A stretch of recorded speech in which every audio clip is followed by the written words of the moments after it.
Je pense qu'on est en direct. Bonsoir alors.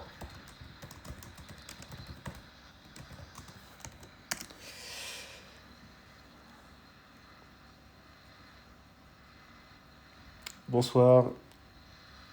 Est-ce que vous nous entendez? Essayez de nous faire signe si vous nous entendez.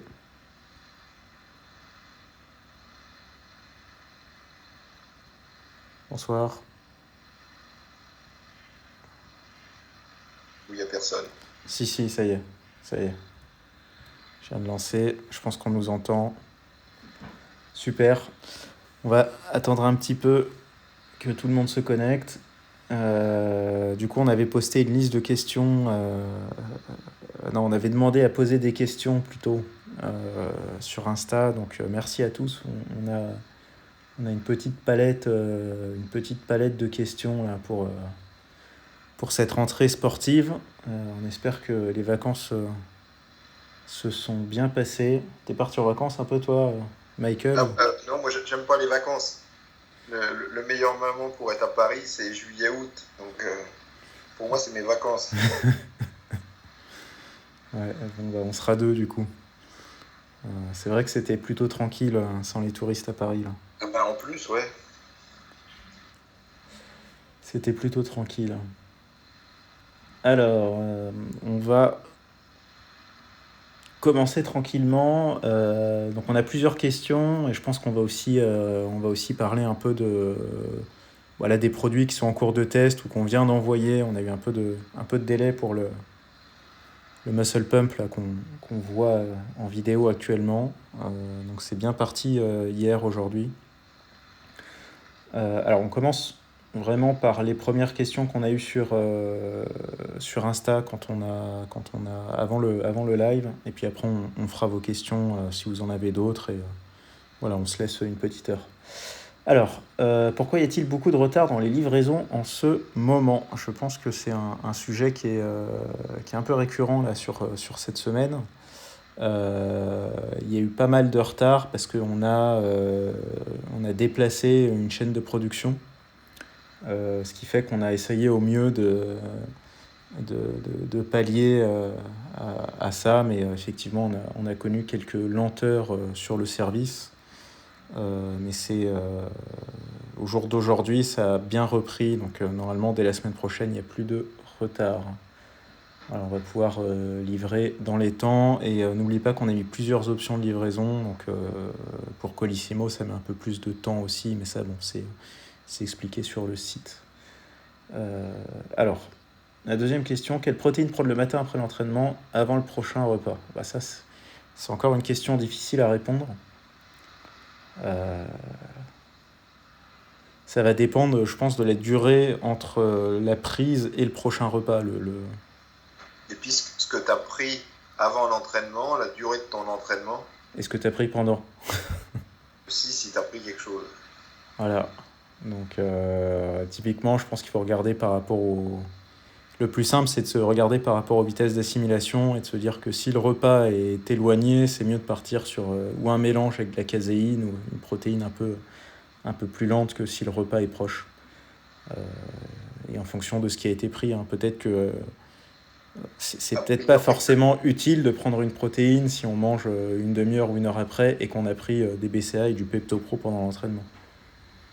Mais a priori, si on n'a pas fait tout ça et que c'est le matin, ça veut dire qu'on n'a quand même pas fait beaucoup de repas avant l'entraînement. On pourrait partir sur une whey, puisqu'on va remanger assez rapidement pour enchaîner les repas, pour essayer de récupérer. Parce que j'imagine que s'ils s'entraînent le matin, c'est pour aller travailler après, donc pas être crevé au boulot. Ouais. Donc en n'ayant pas beaucoup mangé, une whey, et puis enchaîner sur le repas une demi-heure, trois quarts d'heure après. Alors, comme ça permet de pas trop caler non plus, c'est bien. Quelle différence entre le collagène de type 1 et de type 2? Donc ça, on l'explique pas mal dans la fiche. Déjà, le prix, quand tu vois la différence de prix. Ouais. Mais à la base, il faut mieux partir sur du type 2. Et puis, en cas de problème particulier d'articulation en particulier sur les genoux, etc., on peut rajouter un peu de type 1 qui est beaucoup plus coûteux. Oh, c'est pas l'inverse, je crois que c'est l'inverse. Hein. C'est le type 1. Le type 1 qui est plus coûteux. Non, c'est le type 2. C'est le type Ah 2. bon, bah, je confonds alors maintenant. C'est le 2M. C'est le type 2 qui coûte 10 fois plus cher, plus ou moins. Donc le type 1 est plus universel.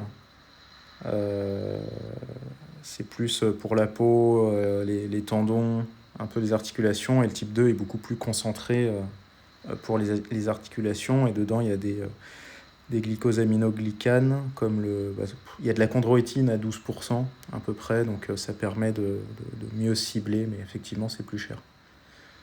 Donc en prévention, ça serait plus le type 1 qui est moins cher en poudre et le type 2 pour les personnes qui ont déjà des douleurs ou qui peuvent faire de la prévention mais qui ont un budget pour ça. On a une question, on en parlait justement avant de lancer le live, mais comment éviter les problèmes digestifs ? Je pense que ça va dépendre en fait des problèmes. De la nature, à quoi c'est dû Est-ce que c'est parce que tu manges 10 000 calories par jour comme un strongman et effectivement ça fait un peu beaucoup pour un système digestif? Ou c'est parce que si tu manges pas beaucoup, tu manges des choses qui te réussissent pas bien? Et puis la nature des problèmes digestifs, est-ce que c'est au niveau de l'estomac ou de l'intestin? Ouais, donc c'est comme ça de caractériser les problèmes digestifs sans plus de... Et là, généralement, ce qu'il faut faire, c'est déjà, ça prend du temps pour cibler le problème, parce que ça se trouve, c'est dû à un seul ingrédient qui est mal digéré, et du coup, il faut essayer de cibler un peu ce que tu manges, que ce soit en protéines ou dans ton alimentation, et de retirer une ou deux choses et voir comment ça se passe. Ou peut-être changer les sources de glucides aussi. Mais après, effectivement, ou là on en parlait à l'instant, mais changer la source de protéines, c'est peut-être ça qui peut faire que si l'assimilation est trop rapide, ça passe trop vite. Ça passe trop vite aussi. Donc il faudrait tester plus une caséine ou... Il y a un article sur dans la série des articles, tu tapes dumping. Et ça, c'est pour les digestions trop rapides. Ouais. Mais enfin, il y a tellement de sources. C'est un peu compliqué à... Comme ça, avec peu d'informations, oui. Faudrait nous... Si on peut avoir un retour par mail, ça serait pas mal. Peut-être plus expliqué, qu'on puisse se rendre compte. Quel conseil d'utilisation pour l'arginine ? Alors, je pense que la personne en attend. Ouais. C'est pour la congestion, pour la santé. Il y en a plusieurs. Pour la congestion, on recommande généralement 1 heure ou 2 avant l'entraînement. Mais après, ça dépend des gens, parce qu'il y en a qui ressentent les effets un peu plus rapidement. Au moins 3 grammes. Mais c'est pareil, après, ça dépend du ressenti. Donc, c'est toujours compliqué de proposer quelque chose. Et sur l'aspect santé, ça va plus être pendant les repas où on pense que l'assimilation est meilleure. Voilà, donc c'est à voir. Les conseils sont aussi reportés sur la fiche produit, tout simplement. On avait la question de la différence entre les BCA résistance et constructeurs. Donc on les a renommés aussi dans le site. On a mis BCA 2.1.2 résistance et constructeur, on a mis 4.1.1 constructeur. La principale différence que je vois, à part le dosage, c'est plus par rapport à l'assimilation en fonction des personnes. On avait mis, je ne sais plus si on avait mis un article ou si on en avait parlé, mais qu'en fonction de l'âge, je crois que c'était une étude que tu avais posté, Michael, qui expliquait qu'en fonction de l'âge, l'assimilation de la leucine était différente. Et elle diminuait, tendait à... Enfin, c'est un peu l'assimilation de tout qui diminue. Et du coup, c'était mieux à partir d'un certain âge de passer plus sur du constructeur pour améliorer cette assimilation de la leucine. Et pour les plus jeunes, rester sur le résistance parce que C'était la... La résistance, c'est mieux avant et pendant l'entraînement, justement pour lutter contre la fatigue ou pour un effort d'endurance, pour le prolonger. Le, le, le résistance, il est plus riche en valine, et la valine agit au niveau du cerveau pour empêcher l'arrivée de la fatigue. Mais évidemment que si tu fais pas d'effort, si c'est pour en prendre le soir, enfin le soir je déconseille les acides aminés branchés, mais euh, si c'est pour en prendre dans la journée sans raison, mieux vaut, enfin sans raison, euh, sans effort derrière, il faut mieux prendre les constructeurs qui renforcent l'aminogramme des protéines ou des repas.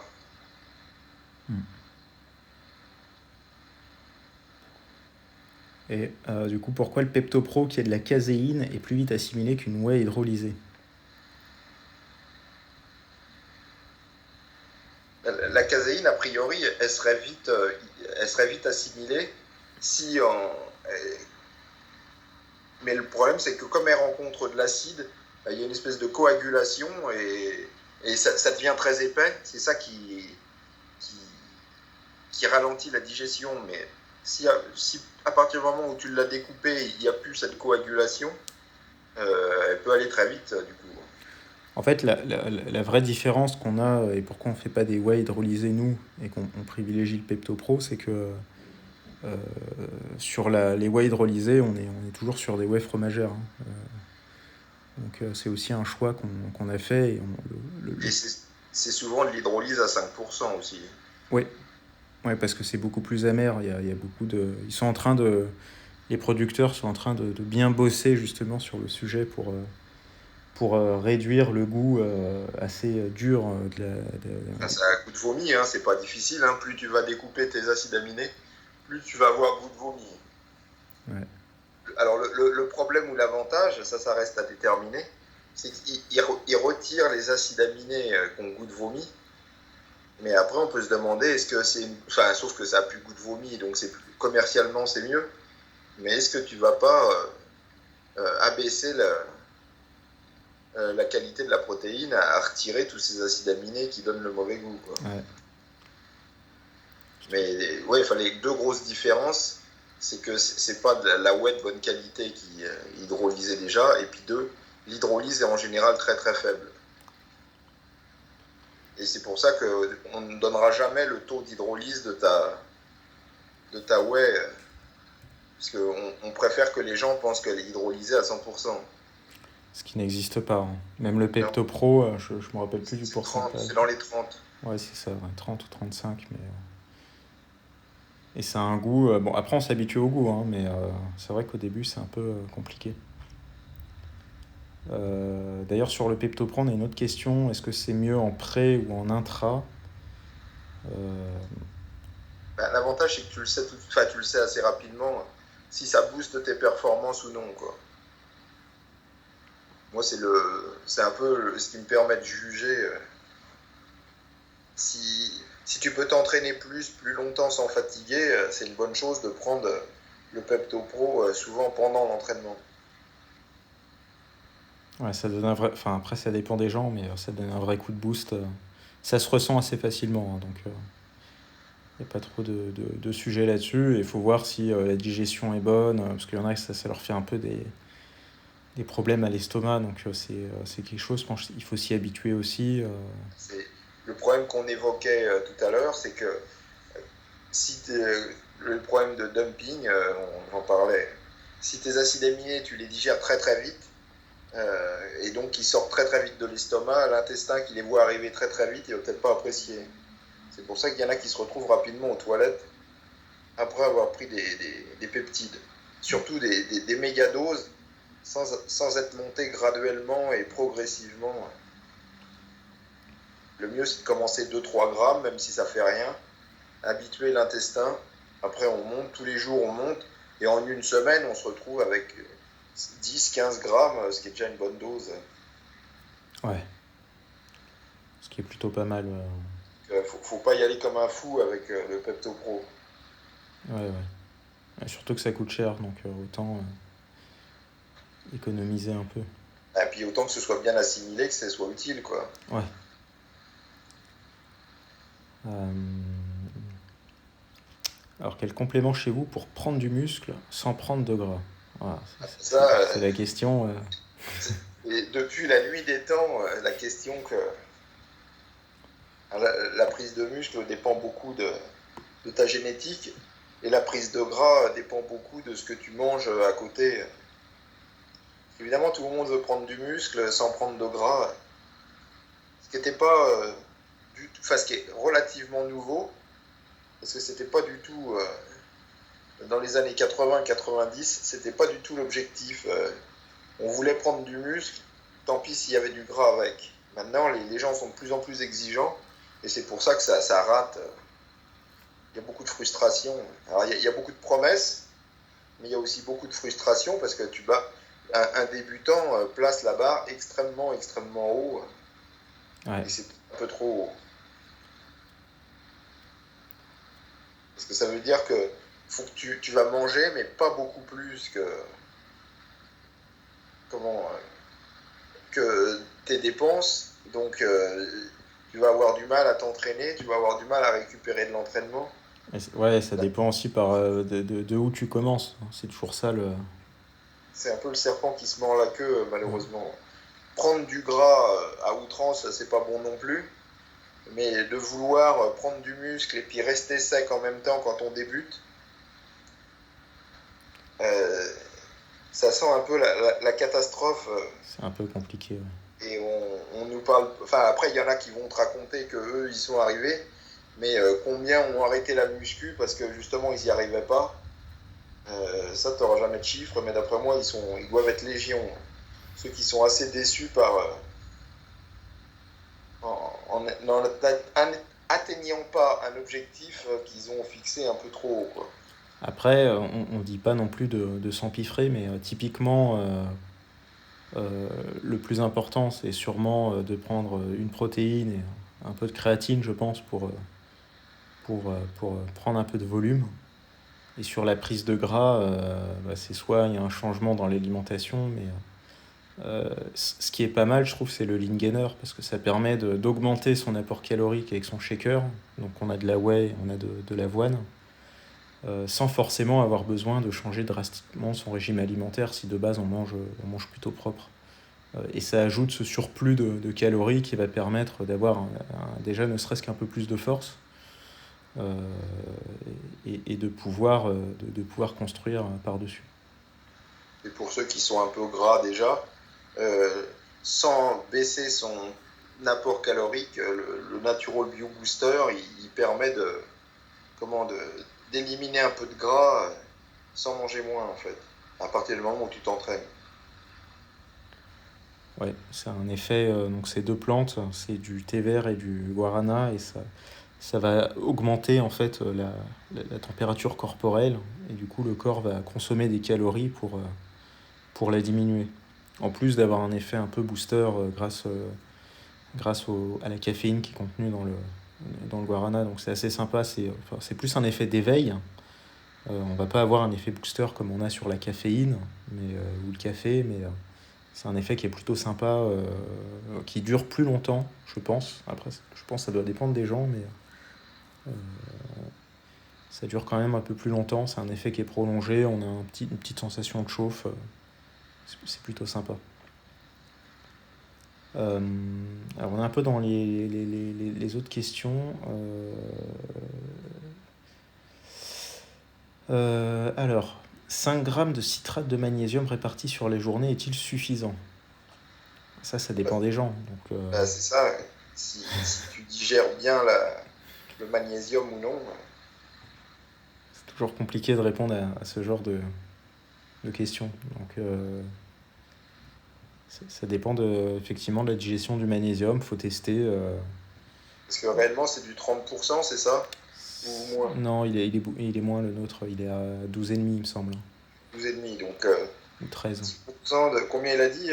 5 grammes. 5 grammes, ça fait 500 milligrammes, un peu plus, 600, disons. C'est un peu léger. Ouais. Enfin, si tu assimiles bien le magnésium, non. Mais si tu l'assimiles pas bien, c'est. c'est compliqué, ouais. Ça, il faut voir, ou monter, ou les effets se voient aussi, hein. Il y a un effet quand même assez relaxant, je trouve, sur le magnésium, donc c'est à jauger.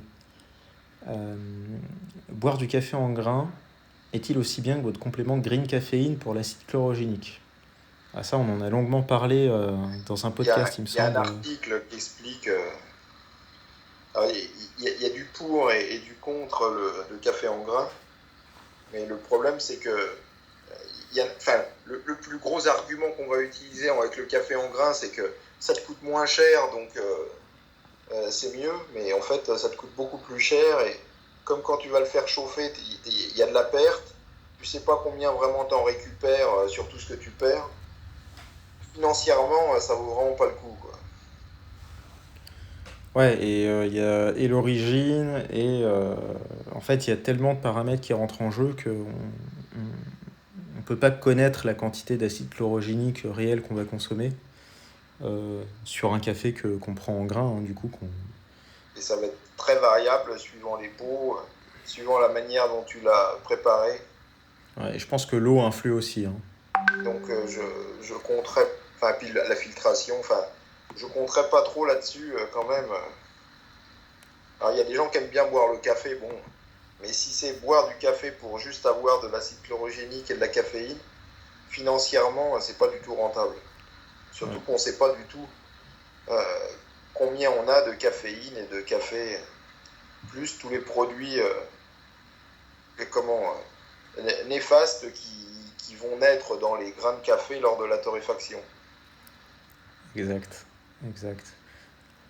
Et donc l'eau joue aussi. Donc le mieux, en fait, si on veut un apport en acide chlorogénique, c'est d'en consommer par les compléments alimentaires. Même si ça paraît un peu bizarre, mais sur ceux qu'on a, nous, donc c'est du bio, et on a une maîtrise en fait de la quantité d'acide chlorogénique. Donc c'est analysé, donc on sait exactement la quantité qu'on consomme en prenant le complément. Donc ça, c'est assez important, surtout si le sujet, c'est d'avoir cet acide chlorogénique. C'est toujours intéressant de...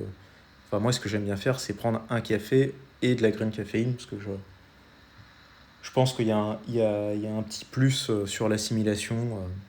Après, c'est peut-être juste moi qui pense ça, mais Bah, y a un plus sur les quantités de toute façon. Mais quoi qu'il arrive, ouais. Ouais, après, ouais. il y a des gens qui aiment bien boire du café, bon. Mais moi, je ne recommanderais pas de boire du café pour avoir son apport en caféine. Et Voilà, c'est trop compliqué, là. C'est trop compliqué. Quand prendre le Natural Bio Booster, alors on privilégie plus parce que ça reste un booster avec de la caféine, plus le matin et le midi, voire jusqu'à 15-16 heures. Après, il faut voir si ça perturbe ou pas le le sommeil. sommeil. Donc c'est vraiment en fonction des gens. Il y en a qui peuvent le prendre le soir avant la séance et dormir. Donc c'est plus à tester. Là, on peut pas vraiment donner de... Enfin, c'est juste avant d'aller dormir, c'est peut-être pas la meilleure. Mm. Par contre, il y a l'autre. Plus le soir, Le il y a bio le burner. heure. À partir de 15, 16, 17 heures, il y a le burner parce que, au contraire, avec le maté, il favorise le bon sommeil.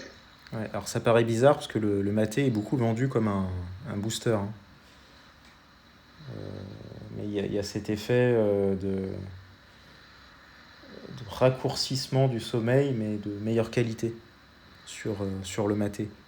Donc ça c'est pareil, c'est à tester parce qu'il y en a qui vont réagir différemment, mais chez certains ils arrivent à vraiment diminuer la nuit sans que ça soit moins réparateur. Donc c'est toujours intéressant de faire des tests. Et dans le domaine toujours de la nuit, insomnie sur 2 à 3 nuits après séance de cuisse. Avez-vous des conseils? Malheureusement, le seul bon conseil, mais c'est peut-être pas pratique, ce serait que la séance cuisse elle soit faite plus tôt dans la journée, mais bon, c'est pas toujours possible. Ou sinon, de réserver les cuisses ou le samedi ou le dimanche pour qu'on puisse décaler justement. Mais c'est des choses qui arrivent parce qu'il y a un très gros bouleversement immunitaire et c'est ça qui peut interférer avec Ouais, je sais pas si mon sommeil. essayer de prendre peut-être des compléments un peu plus récupération comme le ZMB ou le citrate de magnésium, ça peut influer là-dessus. Euh, ou potentiellement la bêta-alanine. Ouais, non, mais celui, j'ai plus le nom, mais celui qui est à base de caséine, Le lactium, voilà, le lactium, ouais, les jours de cuisse. qui a un effet relaxant. Il y a un effet un peu c'est un peu comme un anxiolytique en fait, hein, un espèce d'effet anti-stress du lactium. Et potentiellement, ça peut activer quelque chose pour mieux dormir. Puis après, peut-être repenser un peu sa philosophie d'entraînement, parce que si ta séance cuisse, ça t'empêche vraiment de dormir, surtout plusieurs jours, c'est peut-être qu'elle était un peu trop violente par rapport à tes capacités de récupération. Capacité plus nerveuse du coup hein, que musculaire.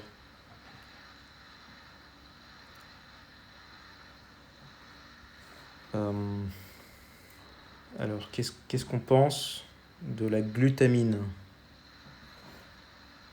Bah, c'est pas, faut pas poser, on l'a déjà dit, il faut pas poser la question. C'est assez vaste.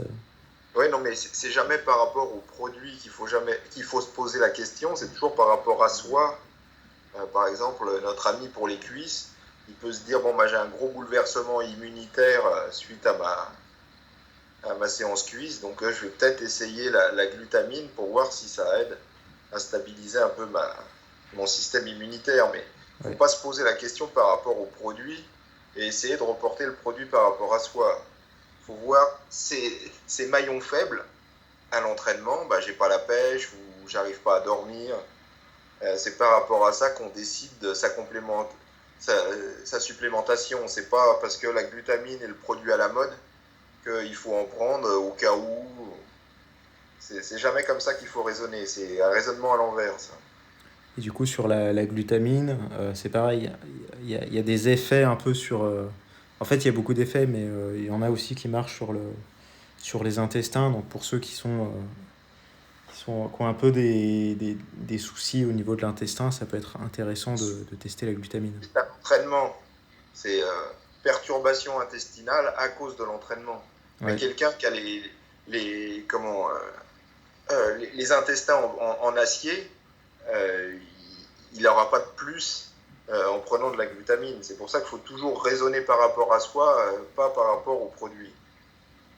Bon, il y a un effet booster de NO un tout petit peu, un effet immunitaire, un effet un peu sur la croissance musculaire en apportant des acides aminés, enfin un acide aminé anabolique. Mais il ne faut jamais raisonner à partir du produit, il faut toujours raisonner à partir de soi.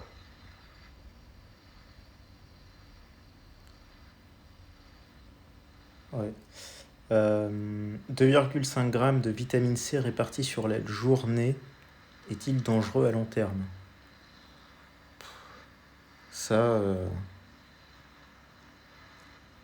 Si tu n'as pas des gros calculs rénaux, je crois que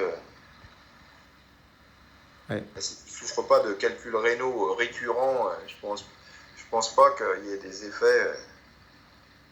Enfin, pareil, la question c'est pourquoi tu veux prendre autant de vitamine C euh, comment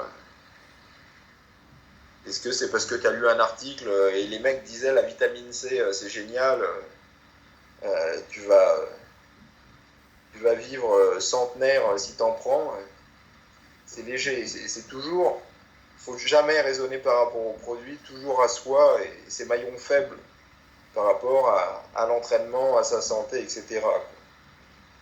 Pourquoi la vitamine C? Alors tu peux en prendre un peu, mais pourquoi vouloir en prendre 2,5 grammes? En plus, pourquoi pas 3 ou 2? Pourquoi 2,5 et tout le temps? Ouais. C'est, J'ai peur que la réponse soit... c'est compliqué, ouais. Non, mais comment... que la réponse à la question que je viens de poser, elle soit pas très cohérente, quoi. C'est juste parce que le gars, il a lu un truc. Ouais. Est-ce utile de prendre la créatine même si on n'y répond pas? Ouais, je pense que je pense qu'il y a quand même une réponse, même si ça se voit pas forcément, mais on recommande aussi beaucoup la créatine pour l'aspect santé. Donc oui, ça reste utile, peut-être pas forcément à grosse dose, mais une complémentation régulière, quotidienne sur le long terme a toujours des effets Surtout si tu manges pas de viande rouge et si tu es pertinents. végétarien. Ouais, ouais, ouais. Vaut-il mieux le guarana ou la green caféine pour la santé? Bah, c'est beaucoup. Alors, c'est beaucoup par rapport à la dose. Le guarana qu'on vend, c'est la dose est faible et l'effet prolongé. Donc ça, c'est plus pour brûler pour convertir ces graisses au régime quand tu manges moins. Au lieu d'être fatigué, ça t'aide à mobiliser ton gras et à le brûler plutôt que qu'il soit en dépôt. Ouais, Mais la caféine, là, c'est plus un booster avant l'entraînement. Donc c'est quand même deux philosophies d'effets qui sont différents. Et en plus, dans le guarana, enfin, je sais pas, ouais, vous avez du guarana pur. ouais, ouais, pur. Ouais. Ouais. Parce que dans le Natural Bio Booster, il y a le thé vert pour tempérer un peu les effets booster du guarana. Ouais, ouais, on le vend aussi. Ouais. Un conseil aux étudiants pour rester concentrés. Ça, c'est une bonne question. Il y a plusieurs réponses. Ça va dépendre en fait de quel type de concentration c'est, mais je pense qu'on a le Natural Bio Booster qui est pas mal pour avoir justement cet effet de focus, d'éveil, comme la green caféine. Je trouve que Ouais. ça joue pas Et mal. sur que tu évites un peu de piquer du nez au bout d'un moment. C'est comme ça que tu t'en aperçois plus que. C'est ça. Et, et, Ouais. et sur la partie amélioration, on va dire, des performances sur la concentration, moi j'aime beaucoup la sticoline, qui a vraiment un effet d'optimisation du focus, en fait, que je trouve assez sympa. Et on parle aussi de la créatine, mais je ne sais pas si vraiment... Ça évite les fatigues du cerveau un peu intenses. En fait, pour la créatine, ils font faire des petits calculs mathématiques assez simples. Mais au bout d'un moment, quand on te fait répéter la même chose et la même chose et la même chose et la même chose pendant un moment, tu te déconcentres. Et la déconcentration, c'est beaucoup dû à une fatigue cérébrale. Donc avec la créatine, comme c'est une source d'énergie pour le cerveau il fatigue moins et donc tu te déconcentres moins vite. Et donc les petits calculs simples, tu fais moins d'erreurs. Mais c'est un peu particulier comme... en fait, c'est un effort très intense que tu demanderas au cerveau, quoi. Pour les examens, tu as un peu plus de temps devant toi. Mais ce qu'il y a aussi quand on fait des études, c'est est-ce que ton sommeil est optimal? Parce que si tu dors pas bien, forcément ton cerveau, après tu peux toujours prendre tous les boosters que tu veux, il sera jamais optimal, quoi. Et Ouais. pareil, la rétention d'informations, ta mémoire en fait. Si tu dors pas bien, tu auras beau prendre tout le guarana que tu veux, et surtout, si tu, ouais, il y a la green caféine aussi, si tu veux, hein, mais ne pas attendre le jour de l'examen pour tester les produits, quoi. Parce que si tu en prends un peu trop puis que tu es agité le jour de l'examen, c'est pas bon, quoi. Ouais. Donc, voir si tu peux pas aussi gagner avec le sommeil. Et ça y est, je me souviens encore plus du nom du produit à base de caséine. Si tu es un peu Lactium. stressé, Lactium. si t'es un peu stressé et que tu as du mal à dormir à cause des examens, ça peut être Ouais. un bon booster. Enfin, ce serait un bon booster parce que tu auras mieux dormi, quoi. C'est ça, faut toujours regarder. Euh, Toujours regarder où sont ses points faibles, ses maillons les plus faibles. Après, si tu dors comme un bébé, c'est peut-être pas. Mais en période d'examen, on travaille plus. Enfin là, on n'est pas en période d'examen a priori, mais on va l'être bientôt. ouais. On a une question sur le fat burner au niveau de l'efficacité.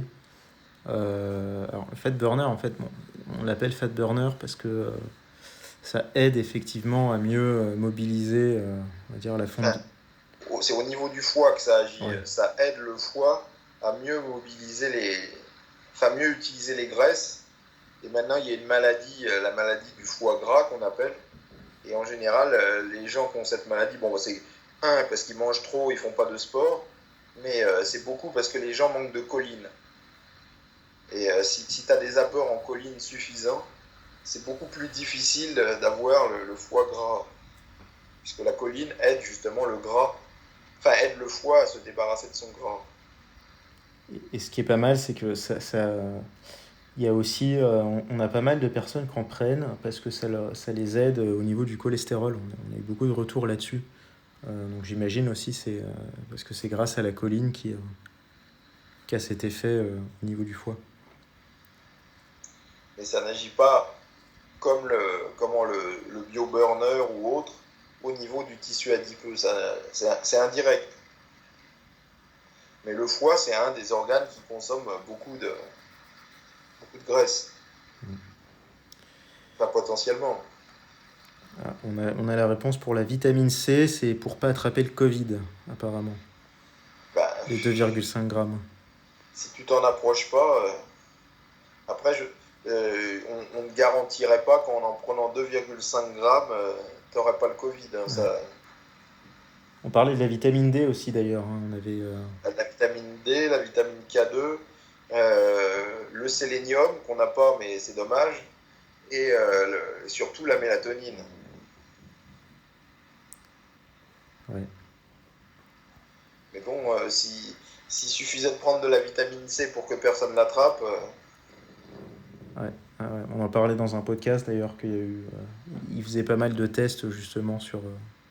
bah, c'est pour ça que probablement pour ça que les Chinois se sont mis à acheter de la vitamine C européenne, Ouais, ouais.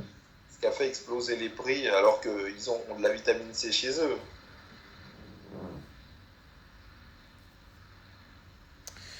Alors, on a une question sur l'arginine. Toujours, est-il préférable d'en prendre tous les jours ou seulement les jours d'entraînement?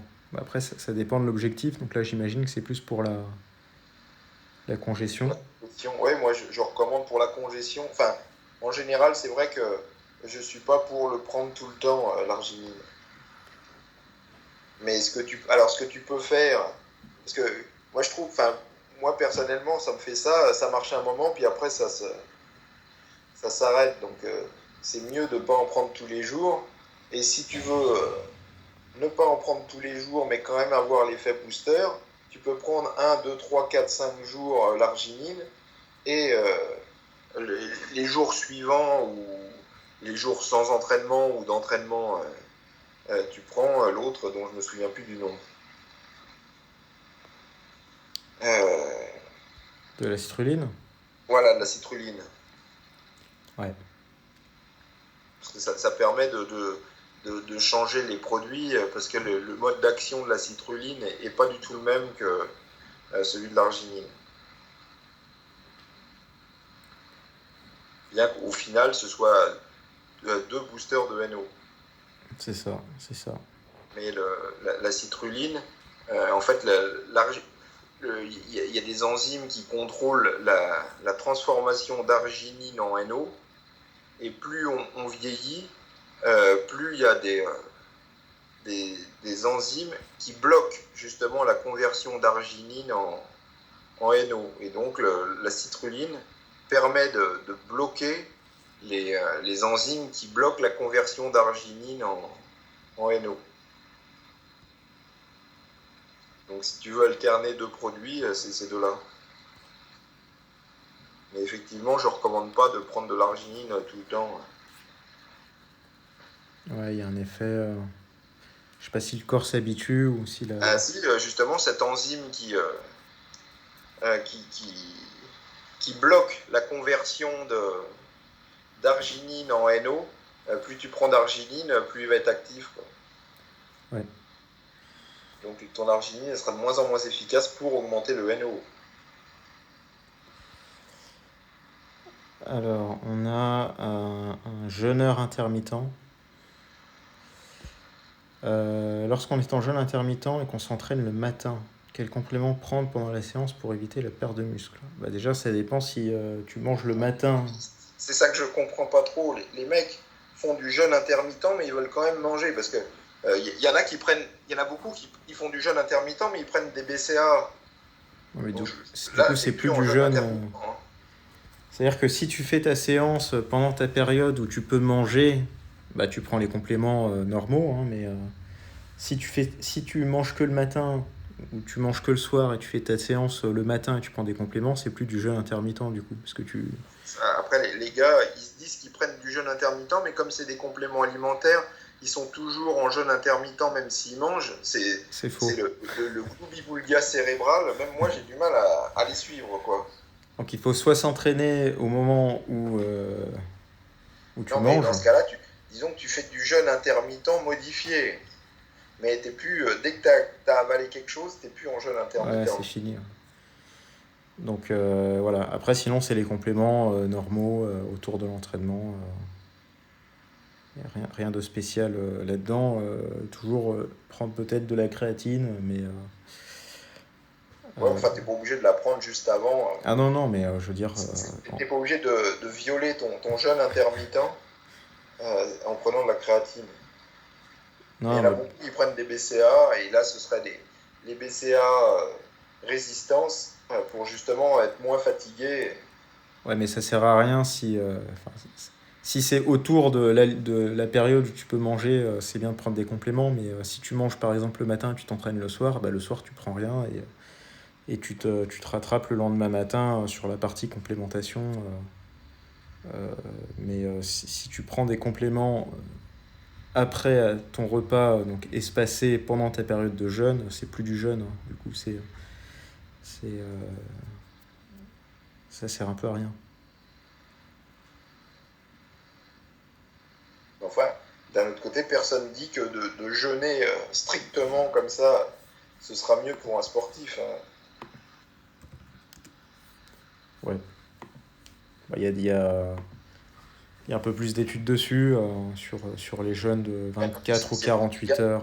c'est pas des gars, en général, c'est pas des gars qui veulent devenir hyper musclés. Ah bah non, En parce que général, tu perds trop. les, les études de jeûne intermittent, elles sont faites sur des gens qui veulent perdre du poids. Ah oui, Alors, principalement. ils font du sport ou ils n'en font pas, Ou mais des diabétiques, beaucoup sur des diabétiques aussi. c'est beaucoup sur ce genre de personnes. Alors, c'est toujours intéressant, mais ça s'applique pas à 100% sur un culturiste qui veut pousser le plus lourd possible pour gagner de la masse musculaire. Ouais.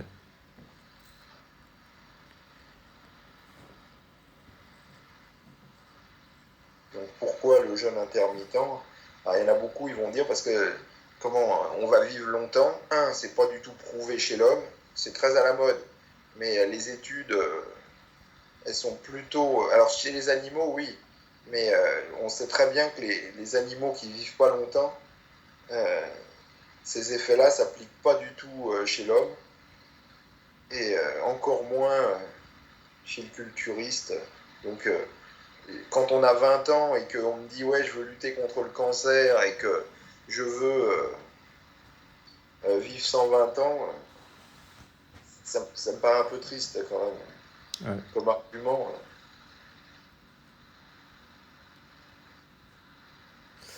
Laquelle de vos whey mousse moins dans le shaker? Bah, moins tu la secoues fort, moins elle moussera. Ouais, je pense que c'est Si tu, la- si tu rajoutes un peu de gras dedans, elle moussera, ou du cacao par exemple, ouais. elle moussera encore moins. L'isolat de caséine est plutôt bien hein, sur... Ouais, mais enfin, c'est plus de la whey là. Ouais, exact. Ouais. Moi, j'imagine que c'est plus sur les protéines, mais l'isolat de caséine est pas mal, ou les protéines totales, c'est bien aussi. Euh, Encore une question sur les EA, mais Eric Mallet a dit que les BCA, c'était pour les gens qui avaient de l'argent à jeter en l'air. En l'air, Ouais, ouais, je pense par la fenêtre.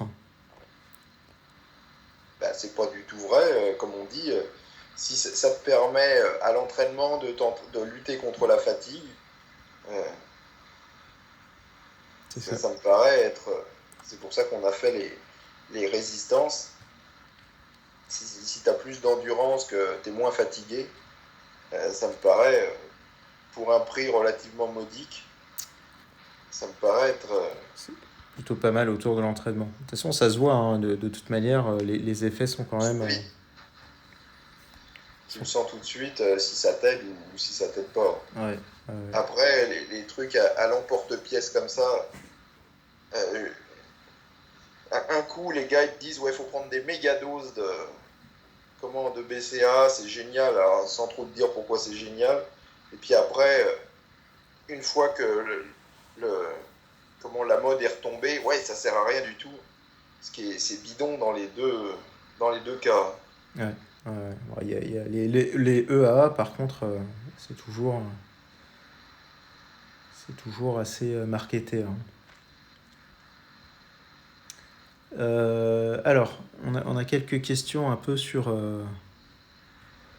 les produits, notamment donc, à quand un ZMB sans vitamine B6? Donc, on va bientôt lancer le test pour avoir un ZMP, du coup, donc zinc, magnésium et pidolate, sans vitamine B6, parce que ça fait un petit moment qu'on en parle, mais on avait remarqué que la vitamine B6 avait des effets sur l'efficacité du sommeil chez certaines, peut-être chez toutes les C'est personnes.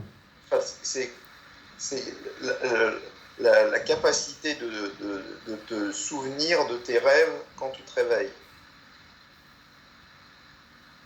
C'est ça qui, enfin, c'est surtout ça le gros, comment, le gros effet de la vitamine B6, c'est Ouais, que même à très peu de dose, à très petite dose, les gens se souviennent beaucoup plus de leurs rêves, ce qui n'est pas forcément une bonne chose, parce que des fois, tu as des rêves qui sont un peu, mieux vaut les oublier, quoi. ouais, Donc c'est pour ça que les gens ont l'impression d'avoir mieux dormi, moins bien dormi, ou s'être réveillé différemment. Mais c'est simplement que tu te souviens plus de tes rêves, donc ça change ta perception du sommeil, mais je crois que ça va pas plus loin que ça, quoi. ouais. Alors chez certains, il y a cet effet un peu booster. On se demande aussi si c'est pas lié à la vitamine B6, donc ça sera l'occasion justement de tester ce mois-ci euh, pour ces personnes-là. Euh, donc, sur une autre question, la date de sortie du Nutrimisc articulation, en fait, on a commencé à collecter pour les testeurs. On va lancer les envois la semaine prochaine. Voilà, donc on peut toujours s'inscrire pour le moment, mais on va faire la sélection bientôt. Est-ce qu'on compte proposer du Vitargo à l'avenir? On va voir. Euh, on va voir. À quand le zinc Nutrimuscle? Alors on est en cours de test sur plusieurs sortes. Il y en a une là qui sort un peu du lot, qui nous intéresse. Donc Ouais, mais il sort du lot dans tous les sens du terme. ouais, ouais, malheureusement, mais on va voir ce que ça donne. On va voir ce que ça donne. Euh, et on fera une annonce. Il y a beaucoup de produits qui sont en cours, hein, mais c'est euh, c'est assez décalé du coup. Et est-ce qu'on a une date pour la caféine en comprimé? Alors la caféine, on a fini le groupe. La caféine, on a fini le groupe de test et ça va bientôt arriver aussi dans la gamme. On a eu La caféine bio, la caféine bio, ouais. On a eu des effets assez positifs dessus. Il y en avait un peu. naturel et bio, par opposition à 99,9% des caféines qu'on trouve dans les boosters et dans les energy drinks, Ouais, qui est caféine synthétique. exact. Donc on a eu pas mal d'effets positifs. Il y en a qui répondent mieux qu'avec la green caféine. Donc c'est assez intéressant et on va bientôt faire une synthèse de tout ça justement pour pouvoir la partager et avoir les ressentis de chacun.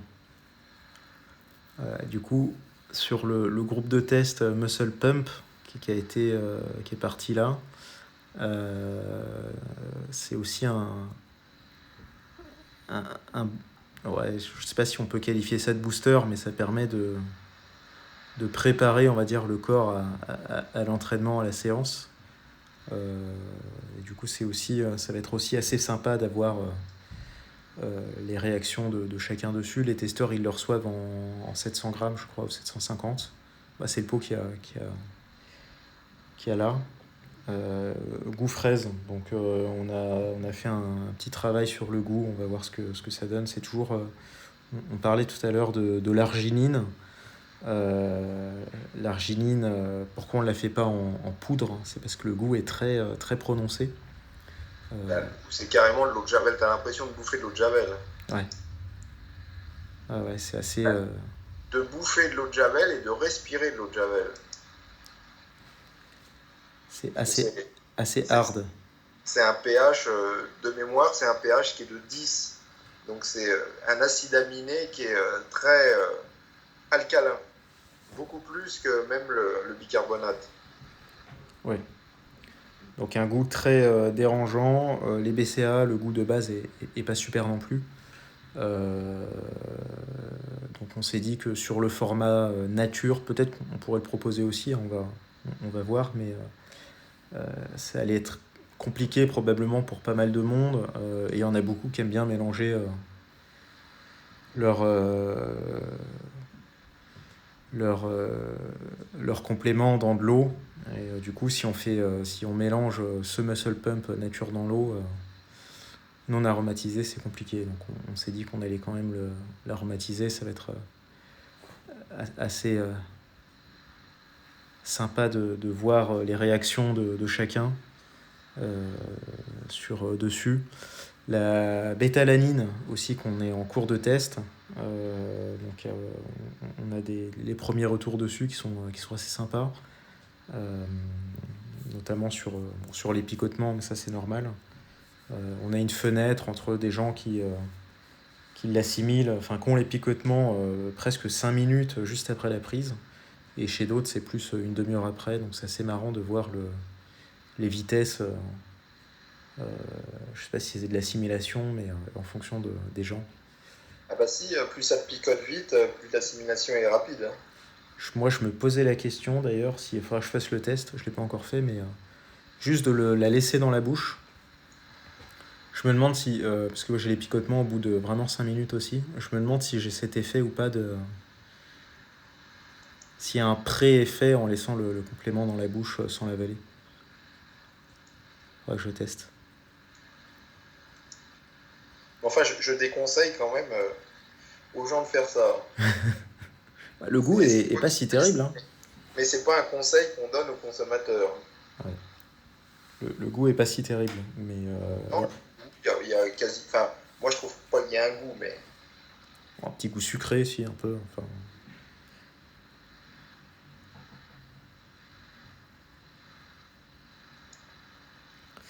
Alors, est-il nécessaire de rajouter du collagène s'il y a déjà une prise quotidienne de glucosamine, chondroïtine et vitamine K2?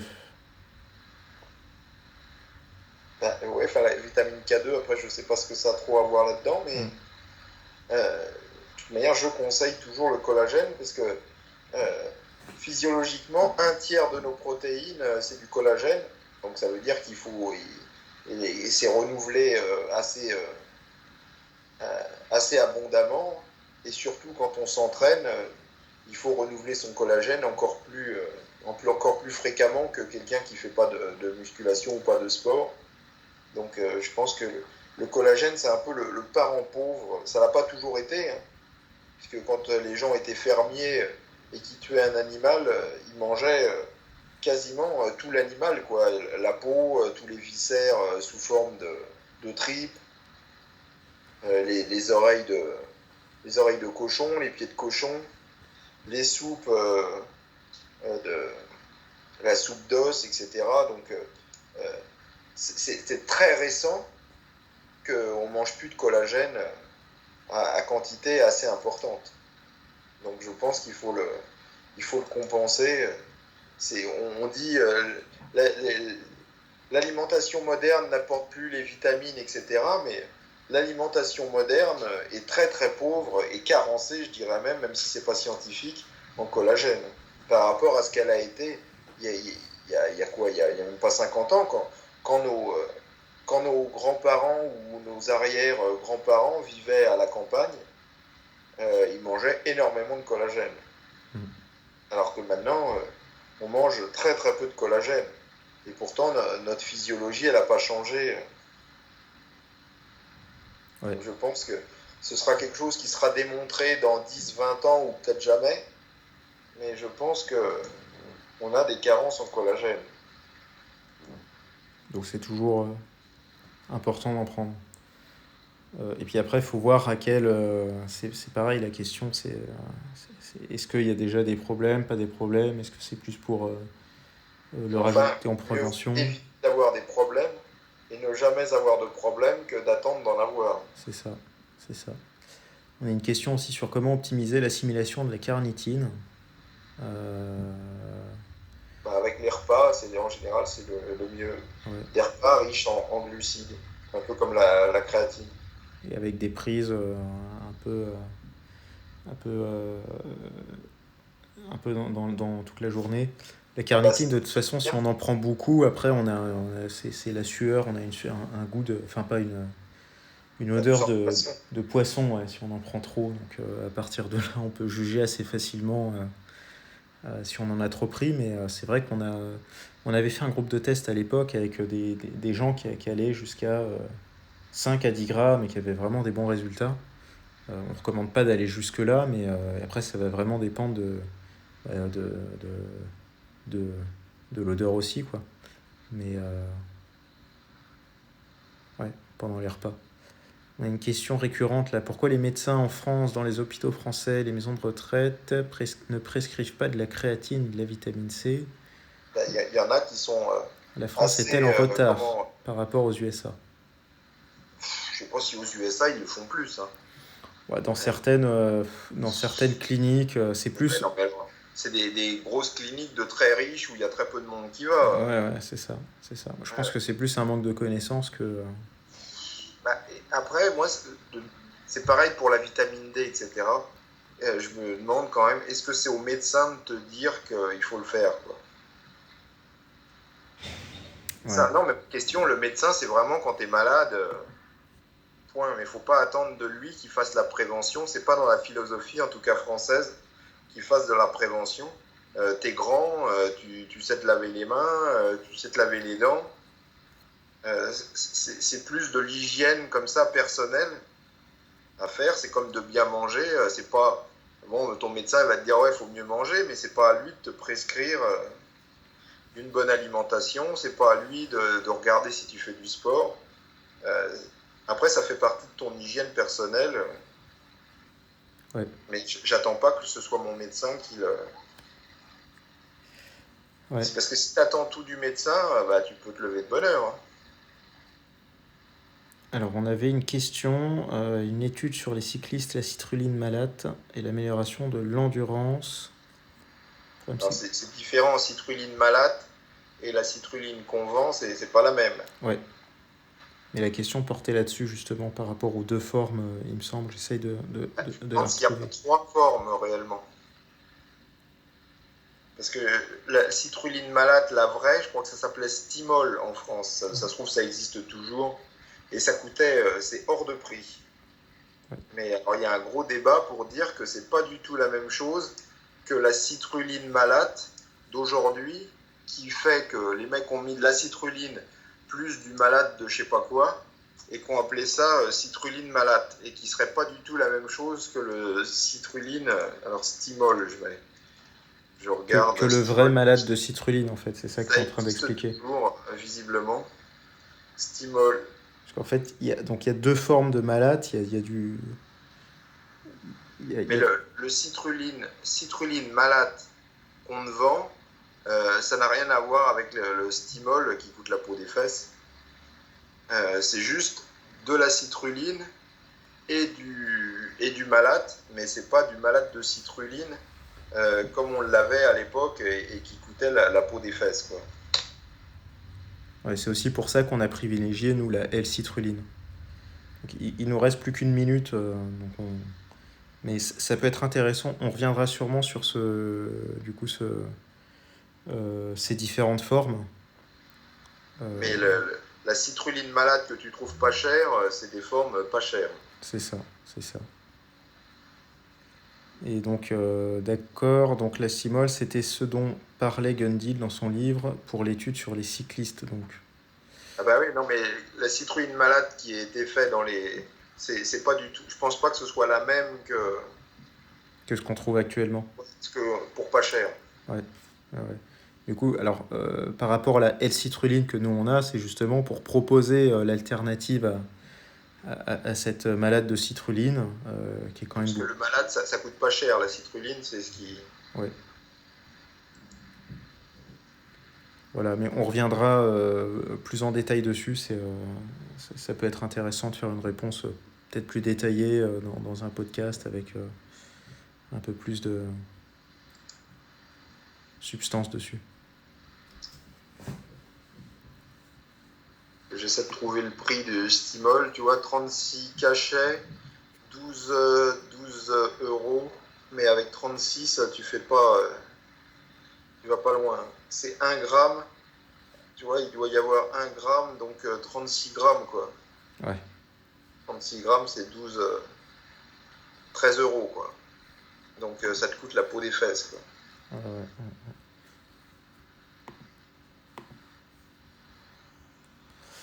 Voilà. Le malade, c'est pas très cher, hein, tu peux en trouver. Ce qui veut pas dire que le malade ce soit mal, hein, on n'en vend pas simplement, mais on pourrait sûrement vendre du malade de quelque chose. On va voir, ouais. Et l'ornithine, etc., c'est pareil. Les acides aminés, il y en a beaucoup, donc c'est plus des développements qui sont à faire en fonction du type de forme qu'on souhaite et des effets qu'ils ont. Parce qu'on a plein d'idées d'acides aminés, mais ils veulent pas nous les Japonais veulent pas nous les vendre. Ouais, c'est assez compliqué en ce moment. C'est la guerre des acides aminés. Donc on fait au mieux. Parce que si tu veux pas passer par la Chine, on fait au mieux, ouais. Le marché est assez compliqué à prendre, mais ça va venir. Ça va venir. Voilà, c'est bientôt la fin du live. Merci à vous. On essaye de remettre ça assez rapidement et on va continuer aussi sur ce type de questions qui sont aussi assez intéressantes, notamment sur les acides aminés et les formes différentes de développer un peu plus plus dans des podcasts, je pense.